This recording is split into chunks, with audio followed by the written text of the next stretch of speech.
قدم ہے راہ الفت میں تو منزل کی ہوس کیسی، یہاں تو عین منزل ہے تھکن سے چور ہو جانا۔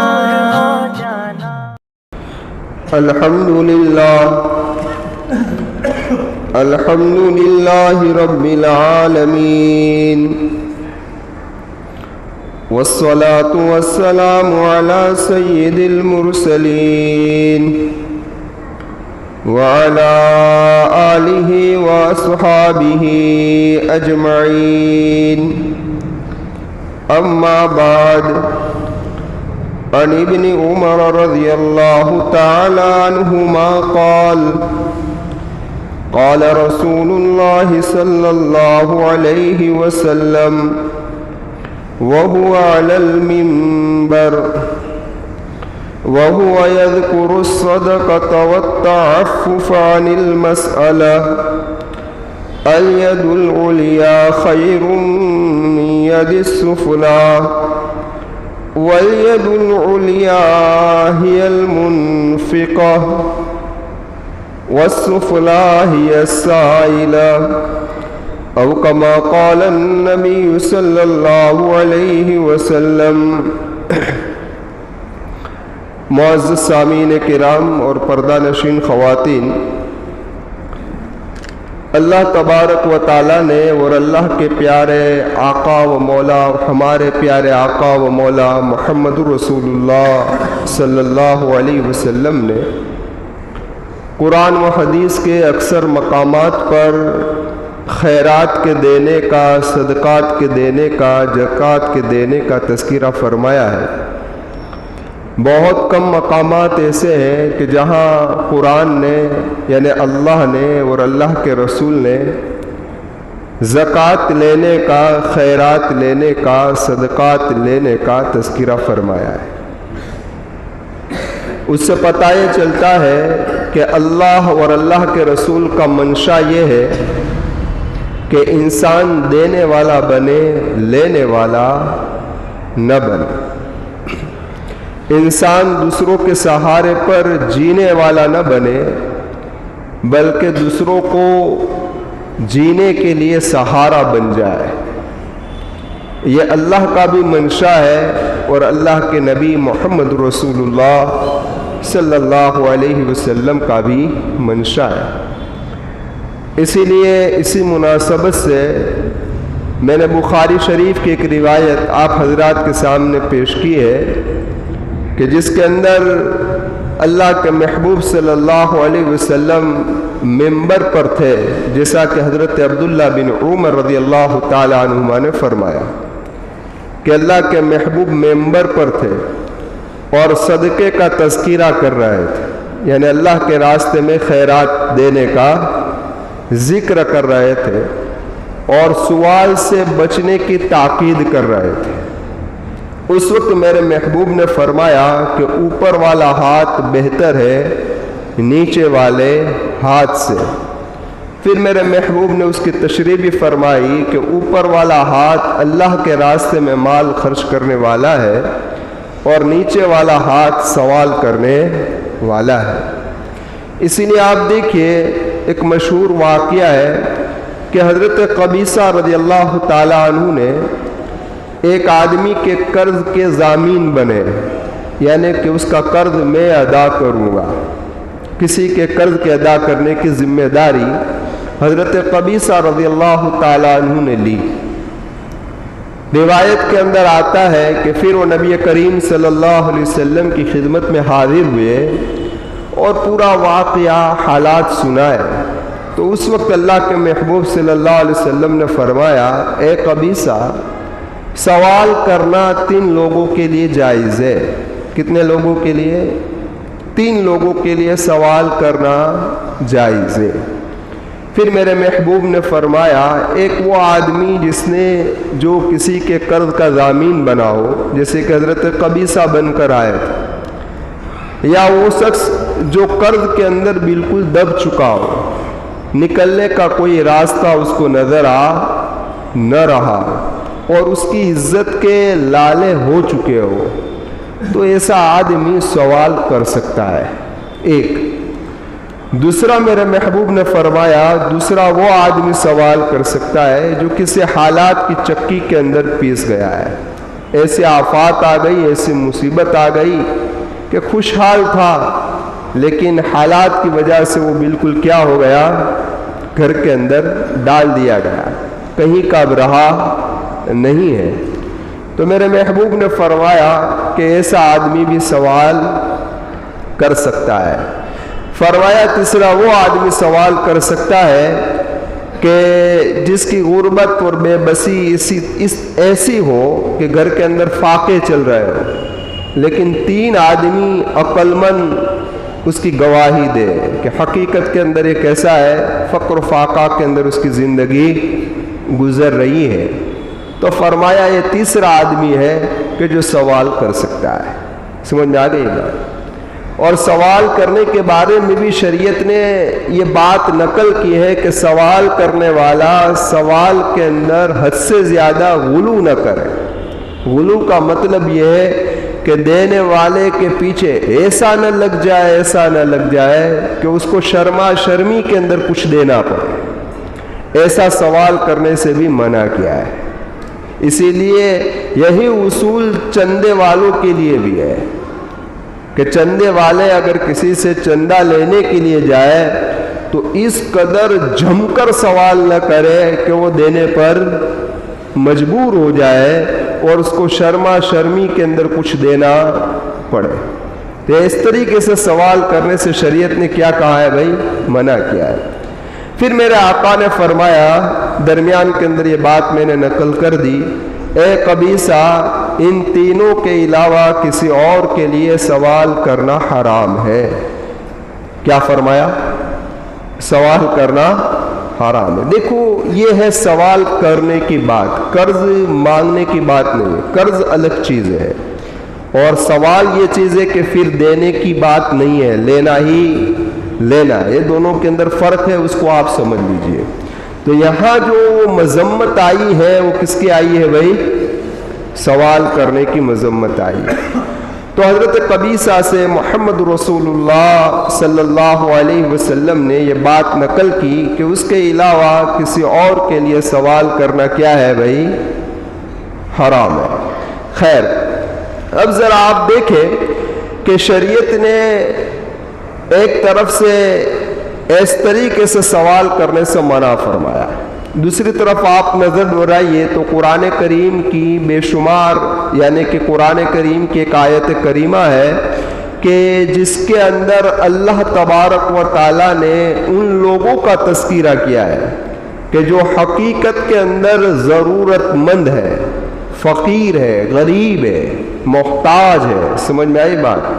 لیکن وہ سوال کرتے نہیں ہے، تو ان کا خیال رکھنے کی قرآن کریم نے خاص تاکید فرمائی۔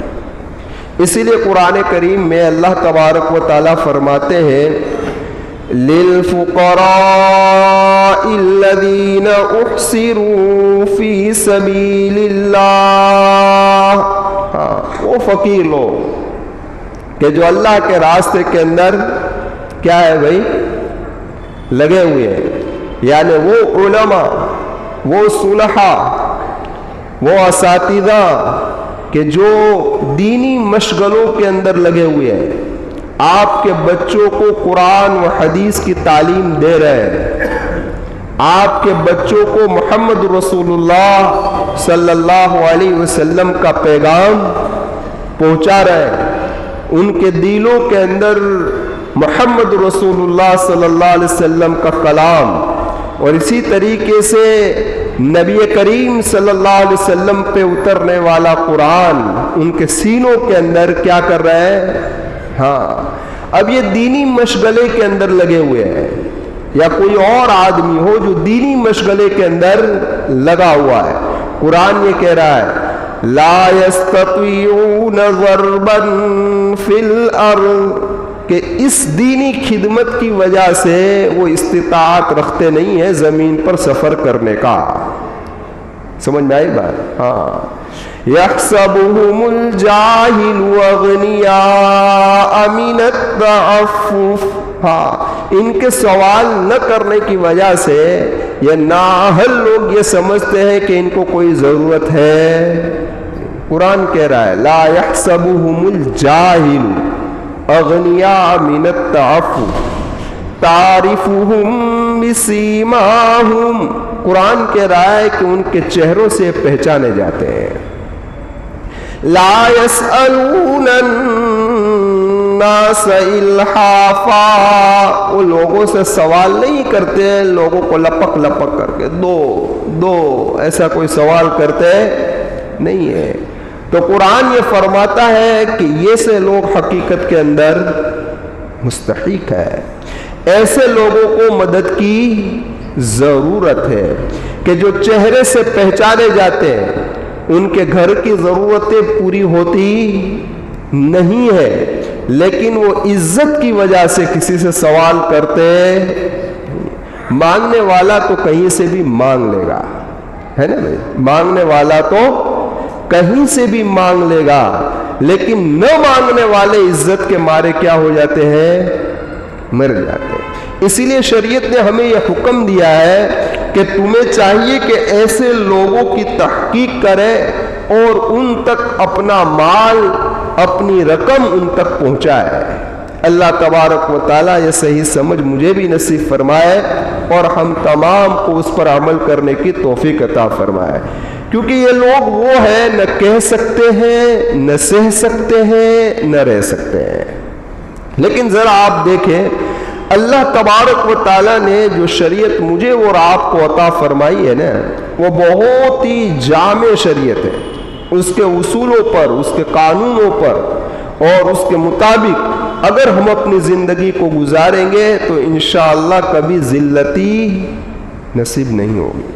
اس لیے ایک طرف قرآن کریم نے بغیر ضرورت مانگنے کی مذمت بیان فرمائی ہے, اور دوسری طرف اللہ تبارک و تعالیٰ اور اللہ کے رسول مال کو خرچ کرنے کی ترغیب دے رہے ہیں. تو تیسری طرف اللہ اور اللہ کا رسول یہ بھی فرما رہا ہے کہ تمہیں کسی کے سہارے پر جینے کی ضرورت نہیں ہے, بلکہ تم تلاش معاش کرو اور اسی تلاش معاش کے ذریعے دوسرے کی زندگی کا سہارا تم خود بن جاؤ.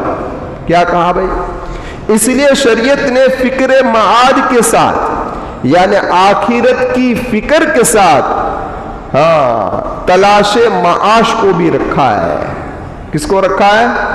تلاش معاش کو بھی رکھا ہے کہ تمہارے اندر آخرت کی فکر بھی ہونی چاہیے اور اپنی روزی روٹی کی تلاش بھی ہونی چاہیے.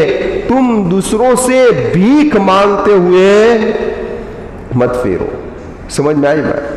اگر اللہ تبارک و تعالیٰ اس سے ہماری حفاظت فرمائے تو اب دیکھیے کہ یہی غربت کو دور کرنے کے لیے شریعت نے جو نظام بنایا ہے نا, وہ سب سے بہترین نظام ہے. سب سے پہلے تو قرآن کریم نے حکم دے دیا کہ سب کا پالنہار اللہ ہے, سب کو روزی اللہ دیتا ہے, مالداروں کو دینے والا کون ہے؟ اللہ ہے, غریبوں کو دینے والا اللہ ہے. کہیں بھی قرآن نے یہ نہیں کہا, کبھی بھی محمد رسول اللہ نے یہ نہیں کہا کہ اے میری امت کے غریبوں تمہاری روزی مالداروں کے پاس ہے. کہیں کہا ہے؟ کہیں نہیں. فرمایا وما من دابۃ فی الارض الا علی اللہ رزقها. اس روئے زمین پر بسنے والا ہر چوپایا, ہر جاندار کے اس کا رزق اللہ ہی کے پاس ہے, اور کسی کے پاس کہیں نہیں ہے. قرآن کریم نے یہ بھی فرمایا کہ وَجَعَلْنَا النَّهَارَ مَعَاشًا. اے کائنات میں بسنے والی انسانیت اس بات کو سمجھ لے کہ ہم نے رات بھی بنائی, ہم نے دین بھی بنایا, لیکن جو ہم نے دین بنایا وہ تلاش معاش کے لیے بنایا ہے تاکہ تم اپنی روزی روٹی کو اس دین کی روشنی کے اندر تلاش کرو. قرآن کریم فرما رہے. قرآن کریم نے ذریعہ معاش بھی فرما دیا کہ تمہارا ذریعہ معاش کیا ہے. قرآن کریم فرماتا ہے وَجَعَلَ لَكُمْ، ہم نے تمہارے لیے کمانے کے ذرائع بھی بنائے. اور خود جمعہ کے بارے میں اللہ تبارک و تعالیٰ فرماتے ہیں کہ جب جمعہ کی نماز ختم ہو جائے تو فَانْتَشِرُوا فِي الْأَرْضِ وَابْتَغُوا مِنْ فَضْلِ اللَّهِ، اللہ کی زمین پر پھیل جاؤ اور اپنی روزی روٹی کو تلاش کرو. کس کو تلاش کرو بھائی؟ تو شریعت نے یہ نہیں کہا کہ تم ہمیشہ بھیک مانگتے رہو، لینے والے بن کر رہو، بلکہ شریعت تو یہ حکم دے رہی ہے کہ اللہ تبارک و تعالیٰ نے جو تمہیں زندگی کے قیمتی لمحات عطا فرمائے، اللہ تبارک و تعالیٰ نے جو تمہیں صحت عطا فرمائی ہے، اللہ نے تمہیں جوانی عطا فرمائی ہے، اللہ تبارک و تعالیٰ نے تمہارے اعضاء کو صحیح سالم رکھے ہیں، تو آؤ میدان میں آؤ. اللہ نے تمہارے لیے زمین کو پھیلا دیا ہے، اللہ ہی کے بھروسے روزی کی تلاش کے اندر نکل جاؤ. وہ اللہ ہے جو مالداروں کو بھی روزی دیتا ہے اور غریبوں کو بھی روزی دیتا ہے. اور جو بندہ محنت کرتا ہے، جو بندہ کوشش کرتا ہے، اللہ اس کی محنت اور کوشش کو کبھی ضائع و برباد کو کرتا ہے بھائی، کبھی نہیں کرتا. تو اللہ تبارک و تعالیٰ نے یہ سارا نظام بنایا ہے سوال سے بچنے کے لیے. اس لیے مشہور و معروف واقعہ ایک انصاری صحابی محمد رسول اللہ صلی اللہ علیہ وسلم کے دربار میں حاضر ہوئے، عرض کرنے لگے اللہ کے محبوب صلی اللہ علیہ وسلم کچھ عطا فرما دیجئے.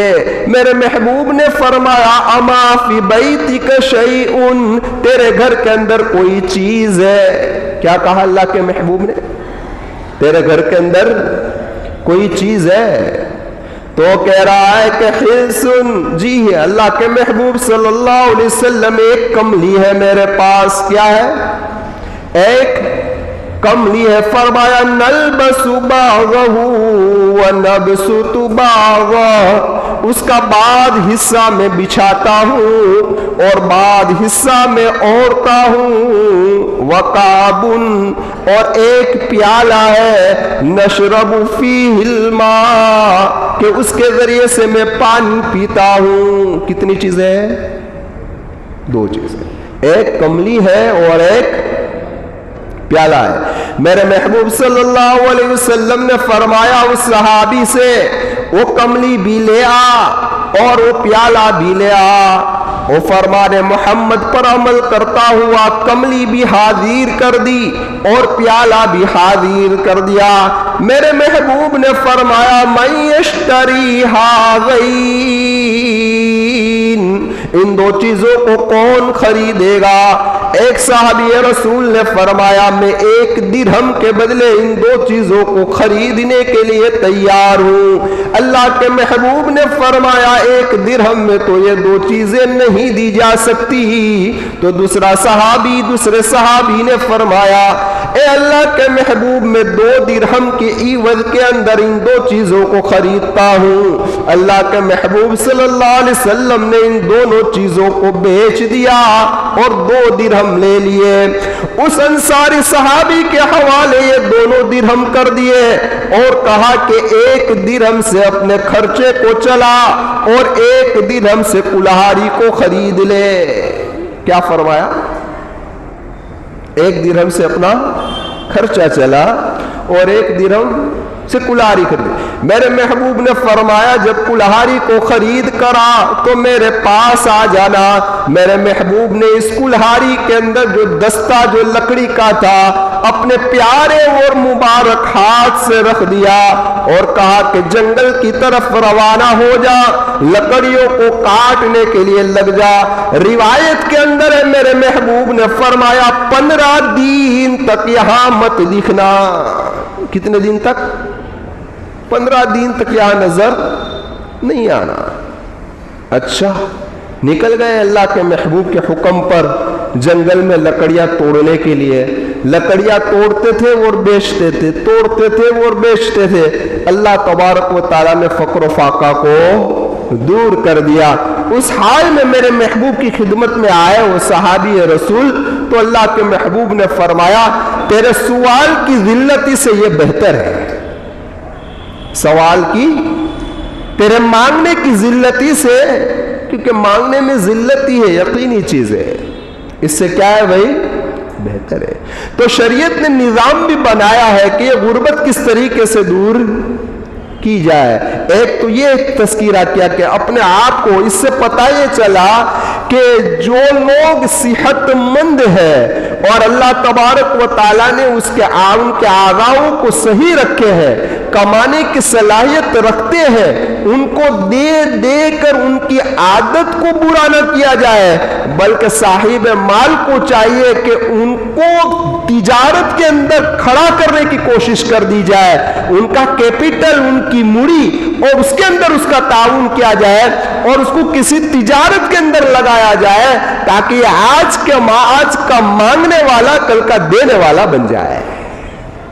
یہ غربت کو دور کرنے کا ایک ذریعہ ہے، سمجھ میں آئی بات؟ تو شریعت نے جہاں غربت کا تذکرہ کیا ہے، وہاں غربت کا حل کیسے کیا جائے اس کا بھی حل بتایا۔ اس لیے آپ ذرا دیکھیں کہ اس طریقے سے روایتوں کے اندر آتا ہے کہ جو آدمی بغیر ضرورت کے صرف اپنے مال کے اندر اضافہ ہو جائے اس لیے سوال کرتا پھرتا ہے، تو مسلم شریف کی روایت ہے وہ اپنے اندر آگ کو جمع کر رہا ہے۔ کس کو جمع کر رہا ہے؟ اور ایک روایت جو بخاری کی ہے، بخاری شریف کی ہے، اس کے اندر تو یہ ہے کہ جو آدمی اپنا دوسروں سے مانگتا رہتا ہے، حدیث کا مفہوم بیان کر رہا ہوں، الفاظ میرے ذہن سے نکل گئے، حدیث کا مفہوم نقل کر رہا ہوں کہ جو آدمی مانگتا رہتا ہے اور بار بار مانگتا ہے، تو قیامت کے دن اس حال کے اندر آئے گا کہ اس کے چہرے پر گوشت نہیں ہوگا،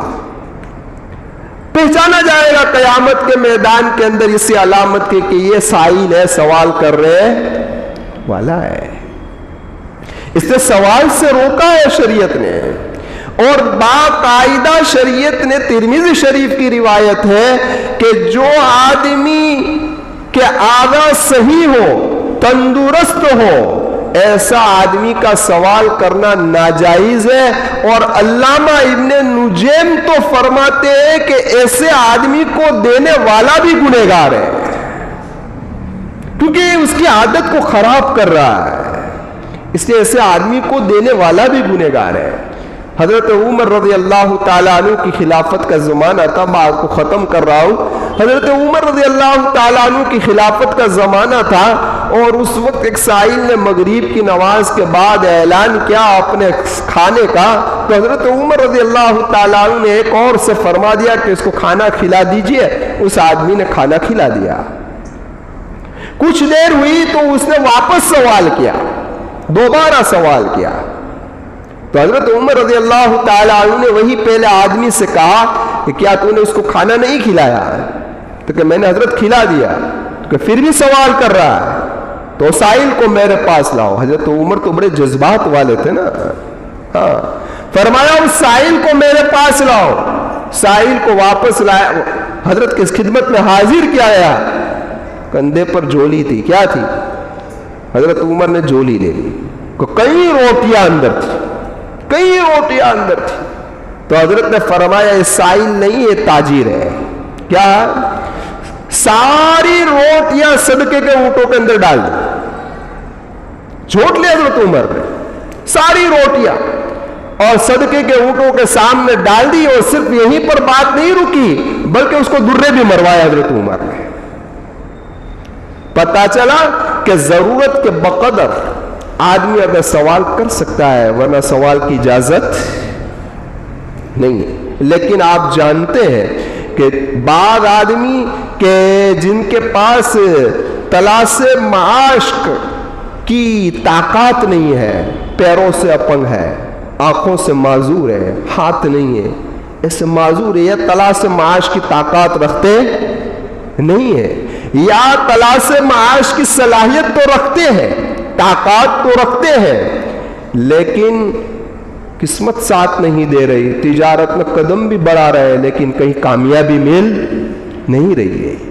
یا اسی طریقے سے تلاش معاش کی صلاحیت تو ہے لیکن دینی مشغلوں میں ایسا لگا ہے بچوں کو پڑھانے کے اندر اور خدمت میں لگا ہے کہ جس کی وجہ سے اس کے پاس وقت نہیں ہے تلاش معاش کا، تو شریعت نے، یا پھر ایسا آدمی کہ جو تلاش معاش تو کر رہا ہے اور اس کو کچھ مل بھی رہا ہے لیکن اتنا نہیں مل رہا ہے کہ وہ اپنے گھر کا خرچہ پورے کے پورا اٹھا لے، ہے نا؟ آج کل یہی حال ہے نا، ایسی مہنگائی کے اندر بہت سارے گھر ایسے ہیں کہ جو کم تنخواہیں ہیں کہ جس کی وجہ سے ان کا مہینے کا خرچ پورا ہوتا نہیں ہے۔ تو قرآن نے یہ بھی حکم دیا، اس کی ذمہ داری کس کی ہے؟ تو فرمایا کہ یہ ذمہ داری تو ان کے رشتہ داروں کی ہے۔ کس کی ہے بھائی؟ کہ اپنے رشتہ داروں کو تلاش کرو کہ جو کماتے ہیں لیکن گھر کا خرچہ پورا ہوتا نہیں ہے، اللہ نے تمہیں مال دیا ہے تو ان کی مدد کرو۔ اور خاص تاکید فرمائے وَبِالْوَالِدَيْنِ إِحْسَانًا وَذِي الْقُرْبَى وَالْيَتَامَى وَالْمَسَاكِينِ۔ قرآن پڑھیے، پتہ چلے گا کیا کیا حقوق ہمارے ذمہ لگے ہوئے ہیں۔